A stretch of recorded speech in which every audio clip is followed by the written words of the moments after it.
Well, Chris, in British politics, characters come and go, and tonight there's news of a very big character who is going. Nadine Dorries, former Culture Secretary. She's sat here in the Newscast studio before now, hasn't she? She is to stand down as an MP at the next election. She has announced on her new TV show that she does on Talk TV on a Friday night, but they're telling us on a Thursday night that the news that she shares with her viewers is that she's going to stand down, which I don't think is entirely surprising. She said she's got kind of fed up with the infighting within the Conservative Party. She contributes the odd strong view herself about the Conservative Party and about other parties too.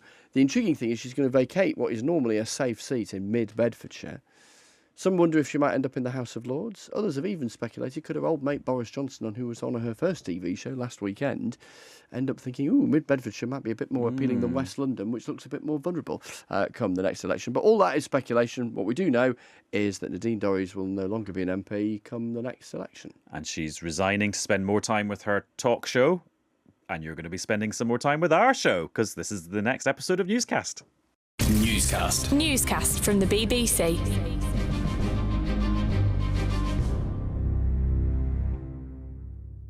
Hello, it's Adam in the studio. And Chris in the studio. And we'll be joined by various guests throughout this episode of Newscast, which has got a bit of a sad start because we're going to focus on the devastation caused by the massive series of earthquakes in southern Turkey and northern Syria, which happened on Sunday night into Monday morning. The death toll inevitably keeps rising and is now into many, many thousands, and it's quite hard even saying that. But one of the people who's been bringing us so much of the hope and the tragedy and the drama and the temperature and the bad weather is our colleague Anna Foster, Middle East correspondent, who's joining us on Newscast now. Anna, hello there. Thank you very much for making time for us in what's been a very, very busy, tricky time for you. Just give us a sense of where you are right now and what it really feels like to be there.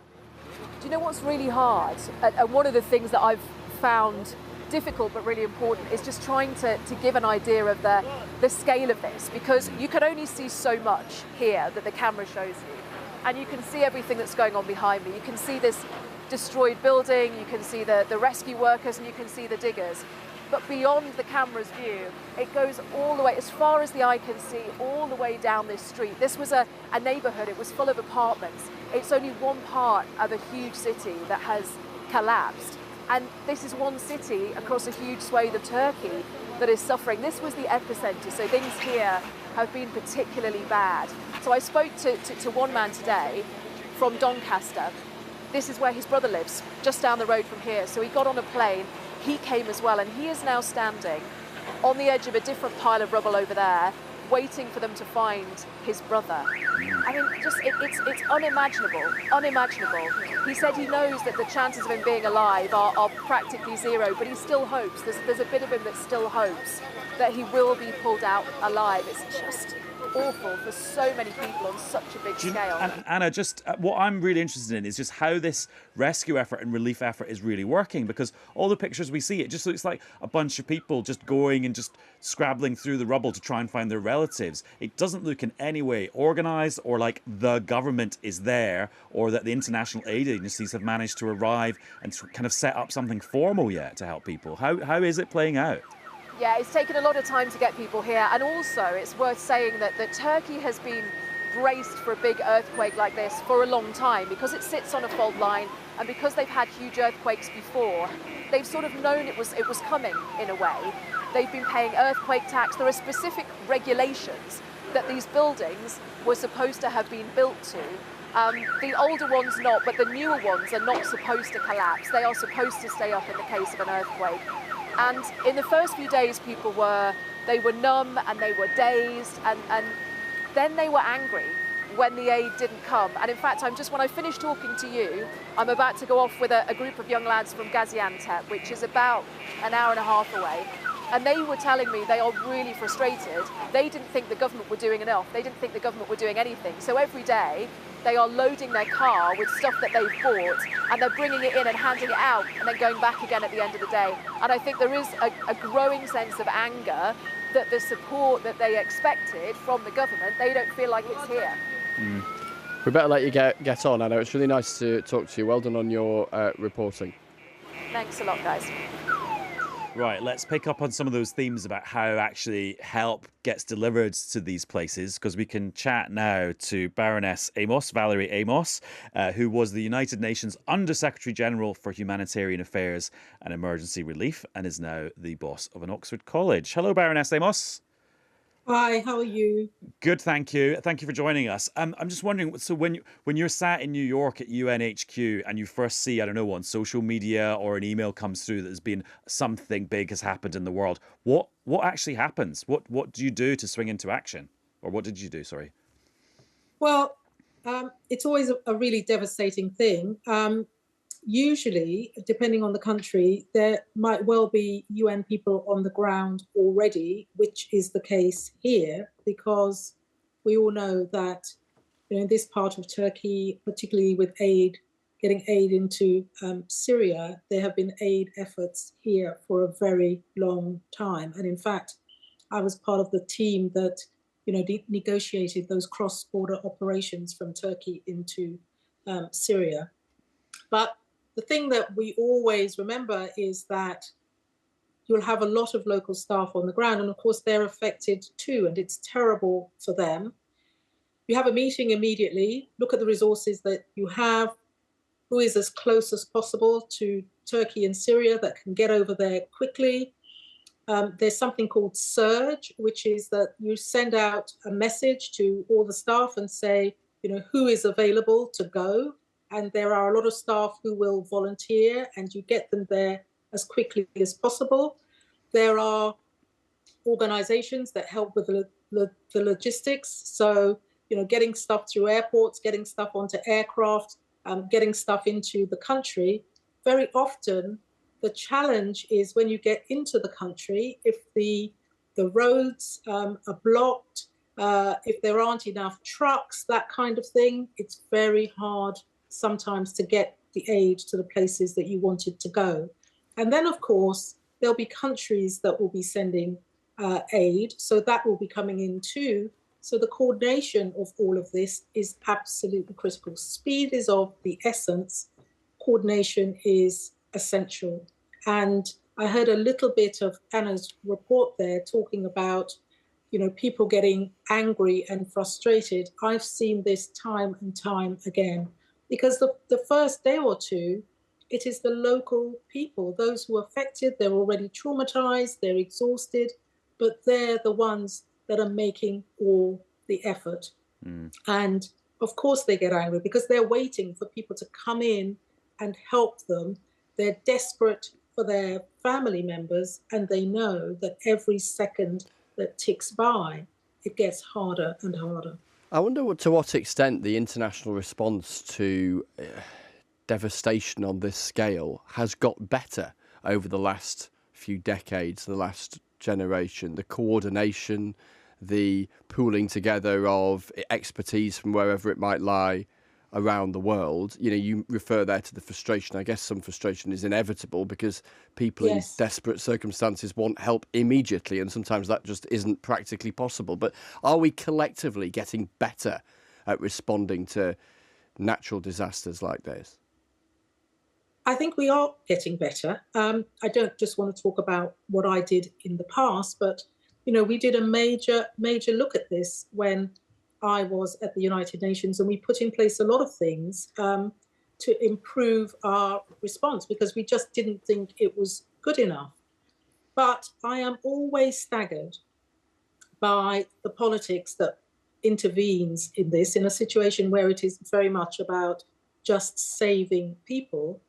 And also, the international community can't just row in and, overlook a national government. You can't just come in and take over from the national effort. And that sometimes can take time, lots of negotiation, trying to ensure that people don't feel that they're being railroaded over. And it's a real balance that you have to try and strike, because that every minute counts.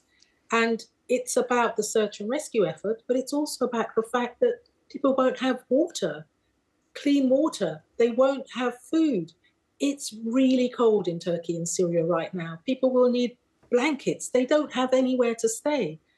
So getting tents in, and even if you have a national government that is prepared, those resources might not be in the right place. The scale of this is absolutely horrific. How many thousands of people already that we know have died? And those numbers will go up. For me, the thing that really brought it home was when I woke up listening to the radio this morning and hearing one of our colleagues saying, oh, people are walking around all night because it's too cold to sit still and lie down. And it's to keep warm, you just have to keep moving. And you think just that on top of all of this as well. I just wonder... It's so hard to imagine. It's so hard to Totally. But I just wonder, so today the Disasters Emergency Committee, the umbrella body for lots of the UK charities, launched their appeal asking people to donate to help the relief effort. I just wonder, would you draw a contrast between that and sort of like almost like the begging bowl aspect of that versus, say, all the pomp and pageantry that President Zelensky of Ukraine got in Westminster the day before? I mean, it seems that when there's a war on, it's all hands on deck, state occasion. But when people need to be fed, clothed, housed, and get blankets and water, it's kind of a bit like, oh, please, have you got any spare change? Well, there are a couple of things I would say in relation to that, because people's natural response when they see a disaster like this is to begin to gather the things that they think are important to try and send them. Money is really, really important. Why do I say that? Because getting money into those communities as quickly as possible, trying as much as possible to support local businesses. Now, they'll be absolutely devastated, but there will be some businesses in Turkey where you can buy things. People try and get their lives and their businesses up and running as quickly as possible. Of course, there is a cost to taking things, blankets and clothes and so on. There is a cost to sending those to Turkey and Syria. So launching an appeal for money so that you can better coordinate supplies, get them from a central place and send them is much quicker. So that's why the Disasters Emergency Appeal has been launched. But remember, the government will also be putting money into this effort. It's really important that they do. And we will also want them to support the efforts when we're able in the longer term to try to develop these communities back again. So money, government support will be incredibly important. But I know from my own experience that we all also want to help. And I would encourage people who want to help to do that by giving money through the Disasters Emergency Appeal, because they could then get it to the organisations that are on the ground and can support the effort. Well, Baroness Amos, thank you very much for joining us on this episode of Newscast. Thank you very much. And just to say one last thing, the British people are incredibly supportive, and I think we have to recognise that in these kinds of situations. And actually already I've heard quite a few of the Disasters Emergency Committee appeals on the TV and on the airwaves as well. So that's definitely rolling out in a big way over the next couple of days. Yeah, I think people can't escape the scale of it, I suppose. Right, rolling into our studio now is our next guest, and there are lots of things we can discuss with him because it is Lord Frost, David Frost, who was the UK's chief Brexit negotiator. He's been a minister, he's been a diplomat, he's done all sorts of things. David, welcome back to Newscast. Hi, great to be here. Just as I was reminiscing about being in Brussels last week and seeing the withdrawal agreement in the European Council archives. Do you have a copy of it at home, like a pride of place on a bookshelf? In the back of all your Zooms? I've probably got one on the shelf somewhere, but I think my copy is a pretty horrible sort of dog-eared one, I'm afraid. So you've seen the good one, yeah. Exactly. Yes, I've seen the best one. Yeah. And obviously we were marking the 3rd anniversary of Brexit and the actual departure. Is that something that you kind of thought about or marked or like had a glass of whiskey? You used to be the Scotch Whisky Association boss. I don't know. Well, it's a moment. It's a moment. I mean, the truth is that we only really got out of the EU on the 31st December 2020 when we got out of the sort of economic arrangement. The end of the transition period. Exactly. So I still think of that as the really critical moment when we could do things for ourselves. But it was a moment, and obviously there's a debate about Brexit which I suppose surprises me a bit that people are still talking about it, and a negative, pretty negative tone to it, I suppose, which is disappointing, and I think not borne out by the reality. Was it not, though, always inevitable that Brexit would be a process rather than an event? In other words, that there would be, of course, these moments, and these very significant legal moments, whether it be 3 years ago or 2 years ago, but that the conversation about our relationship with our nearest neighbours was always going to be an ongoing one, and was always going to have kind of kinks and bumps in the road. Yeah, you're right. Obviously, the EU is our biggest neighbour, and we have to make that relationship work. And when we were in the EU, we spent a lot of time managing the relationship. It's a bit less time now, I think, but it's a different kind of relationship. But it always will be important. Obviously, it is a pity, I guess, that the Northern Ireland Protocol issue is not rather more settled than it is. And I think there always will be discussions, just like there is in any other trade agreement between the two parties, about how it works. But so there we are. What do you think is driving this sense of regret? And I hate saying that word because it's just such an ugly word. But this idea that voters who were previously in favour of leaving the EU now just aren't as in favour of it now that it's happened. What do you think might be driving that? So I think there are a couple of things going on. One is just the fact that so many other bad things have happened, like the pandemic, the Ukraine war, the energy crisis, all that sort of thing has just, I suspect, depressed people's moods. Right. Generally, people are under a lot of financial pressure for all those reasons. It's affected the mood. The other is, I think, I would like to, if I had a mild criticism of the government, it would be that they are not out as a government, perhaps sort of advocating and defending Brexit and rebutting some of the arguments that get put. The defence of Brexit and the restatement of the economic arguments, which is nowhere near as difficult as many people say. That's done by a few bloggers and people on Twitter and so on, and the government sometimes feels a bit neutral on the subject. Why do you think that they've ended up like that? What's driving that? I think just the attention is elsewhere. Right. And I do appreciate that it's kind of odd to come out and keep saying Brexit's a good thing all the time if you're the government. But it is the central policy. And I think it would be right for the government to be pointing out that actually Britain was the fastest growing of the major European economies last year and the year before, contrary to the kind of general mood of gloom. And to point up some of the reforms and changes that we've done. And to be fair to him, the Prime Minister did do that on Brexit Day, and rightly so. But and the Prime Minister is a proper conviction Brexiteer who backed Brexit at a time when it arguably was not in his political interest to do so. Yeah. And you could make an argument, particularly with Boris Johnson having famously written those pro and anti, Telegraph columns prior to coming out for Brexit, that Rishi Sunak is the first absolutely unquestionable, authentic Brexiteer Prime Minister we've had since Brexit. Well, I would say, I personally, I wouldn't put too much weight on the two Boris Johnson columns. He always seemed a pretty convinced Brexiteer to me, and in some ways even sort of harder over than I was in the talks process. But yeah, I think the current Prime Minister definitely is, and but he's approaching the issue in his own way, and obviously he's got a pretty difficult set of problems. I wonder, is it easier for a conviction Brexiteer at the time of the referendum, which Rishi Sunak unquestionably was, to be, as some might see it, more pragmatic in negotiations with the EU, because nobody can accuse him of being a Remainer or a Ramona or whatever kind of insult you might be able to lob at somebody who was in a different place 6-7 years ago. Do you mean? So do you mean that he could do something that if he had been a Remainer, he would be accused of being soft on Brexit, but because he's a proper Brexiteer, he could do something I just throw that out as a hypothesis. I don't know what you make of that. I mean, it is possible. Yeah, it is possible.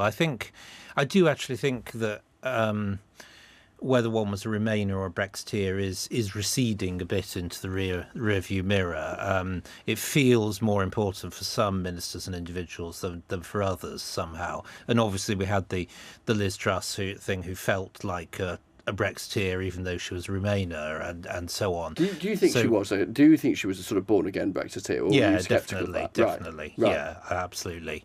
And I think the real divide now is between those who want to take advantage of the opportunities and are willing to see the scope of change and reform that requires, and those who probably want to stay close-ish to the European model and not do things too differently. And that doesn't map onto Remain, Leave 7 years ago.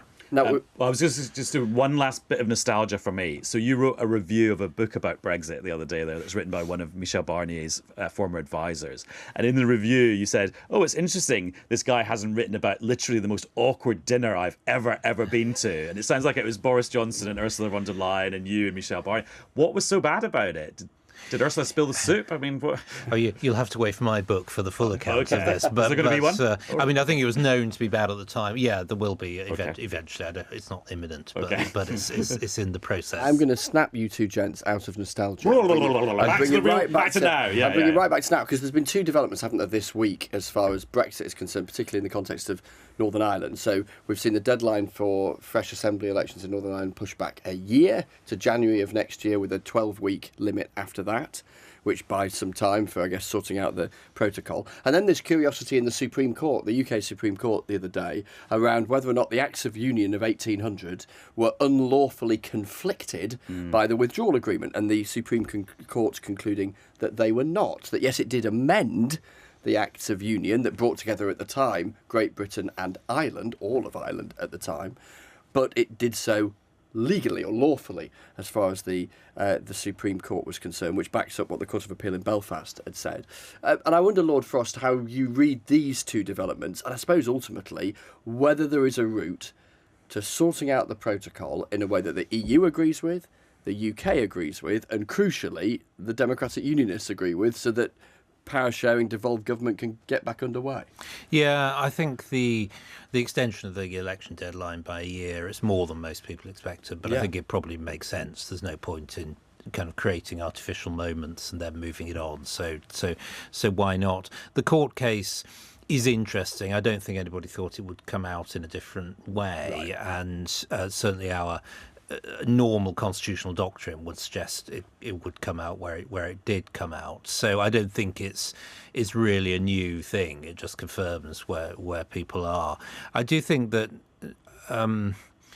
it focuses attention back on the negotiation. The government is not giving a lot away about this, and it's interesting that although there are leaks, it's hard to know what's really authoritative and what isn't from it. I mean, it's obviously better to come to a negotiated settlement if we can, but it's got to be one that does the job.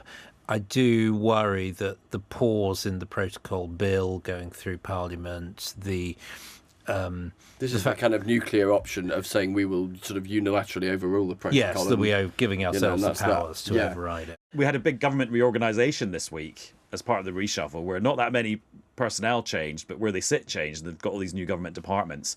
What do you think about that? Is that an effective tool? Is that a good way of reorganising things? I think generally one shouldn't be shuffling departments all the time, but you can build up a situation where over years, because you're not shuffling it eventually gets out of sync with your priorities, and then you've just got to grasp the nettle. And I think that's what happened in this case, really, that Bays was too big and all the other departments were too small, and you just had to reorder it a bit. And it seems sensible to me to have a dedicated energy department at the moment, for example. So I mean, but it's a sort of technical reshuffle rather than a political reshuffle. Yeah, I saw a wonderful quote in one of the papers from an anonymous Conservative MP who was sort of scratching their head and saying, I can't really see there's any political gain in this. I can't see how it would appeal to any voter. And I can only conclude the Prime Minister just thought it was a good thing to do. Yes. And I think that was presented as like, oh, why it's negative. It's like, he must have just thought it was good. Right. Because as you say, David, it might be beneficial in a strategic sense, in a structures of government sense, but in all likelihood it might not make much difference in the next 18 months as far as Conservative electoral prospects are concerned. I mean, it probably won't. Most people pay no attention, but except that On energy particularly, I think it wasn't getting enough attention, almost certainly, because the range of Bay's responsibilities, and we need proper attention on it over the next 18 months. So obviously, if energy policy improves, and it could hardly get much worse, in my opinion, then we'll be in a better position by the election. What's wrong with energy policy? So I think that we are.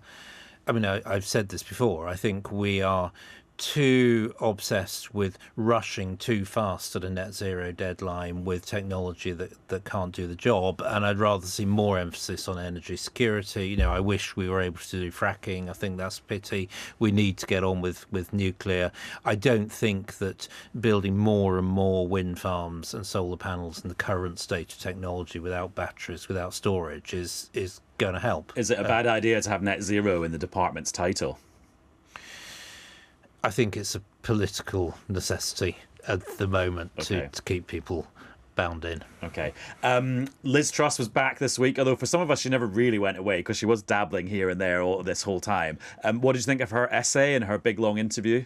So, I mean, it's a really interesting essay, obviously, and we learned a lot, or rather had confirmed, I think, quite a few things that we all suspected, and such as that there was a how should we put it? There was some friction between the official treasury and the sort of machinery of economic policy, and the wish to kind of get on and make changes to things, and that's not surprising. I think some of the interesting moments she doesn't comment on, and I would dearly love to know why she appointed Jeremy Hunt in that week and allowed him to change her policy from one policy to another, and that was when the game was up, I think. So she could have appointed somebody else and maybe survived. I think that although there were undoubtedly extremely difficult periods, I think in somewhat different circumstances the government could still have battled through that, but certain things happened that made it impossible. Do you fear that, fairly or otherwise, because of what happened to Liz Truss, her government and her ideas so spectacularly, will make it very difficult for any future advocate of a similar kind of political worldview to win that argument, because people will forever say, or at least say for a while, "Core blimey, look what happened the last time it was tried"? I mean, I did worry that immediately after it all happened. I'm not so worried about it now, because I could see the growth free market ideas bubbling up again through the Conservative Party. They're part of the DNA of the party, and they don't go away. And we've got this Conservative Growth Group thing. We've got the arguments out there in the public domain. And to me, what was interesting was is there a WhatsApp group? Is it, or are you pinging around messages between yourselves on this thing? If there is, I'm not on it. Oh, right. But, any group administrators listening to this? Yeah. But I do think that it was an interesting reaction to her article, because there were a lot of people saying it just shows how disastrous the whole period was and how many misjudgments were made and so on. But I did think there were some other interesting reactions from economic commentators and that bit of the world said, pausing and thinking, maybe, there's something in the argument that says, she could have been told a bit more about LDIs. Maybe the markets weren't handled as perfectly. Pension funds bit. That's right. Blew up. Yeah. Lord Frost, thank you very much. I'm very intrigued to see if the next time we meet you'll be a Conservative MP and you won't have the Lord title. But I'm even more intrigued by what you're going to call your book one day. We shall see. Thank you very much. Cheers. And that's all for this episode of Newscast. Thank you very much for being part of it. We will be back with another one very soon. Bye. Bye. Newscast from the BBC.